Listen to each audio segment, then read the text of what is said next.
Wartasun. Pamirsa, tepang deui sareng acara maneh di Sunda TV. Saban sonten dina pidana Warta Sunda. Sawatawis iber panganyarna di tata Sunda, parantos disusun ku tim redaksi sejak disanggakeun dina sonten ieu. Sim kuring Aldi Nugraha baris nyerengan pamirsa salami 30 menit kapayun. Balantik di tempat wisata basisir Pangandaran tetela bisa ngadatangkeun kauntungan.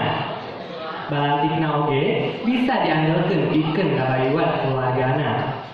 Sumangga nyanggakeun bae wartana.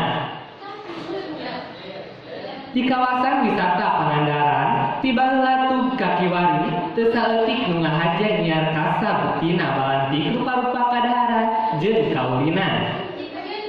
Nu dagangna horeng-reng wae urang Pangandaran atuh sabudeureuhana.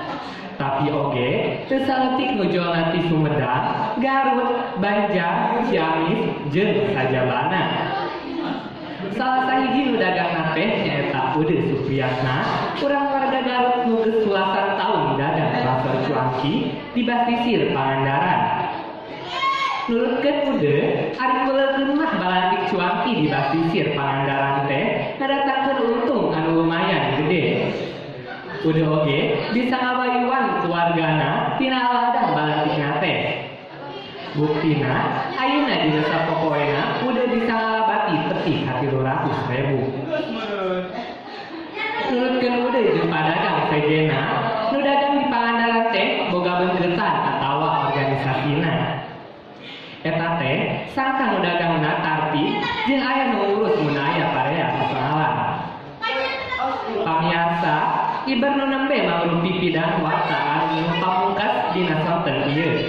Halayan asmana tim redaksi Warta Sunda sim kuring haturkeun nuhun kana perhatosanana. Sabaris tepang deui dinten enjing dina pidangna maneh Warta Sunda. Aya saur ti sepuh kapungkur ulah pinter memeh gawe. Sim kuring Aldi Nugraha sedia amit mundur amit mungkur. Wassalamualaikum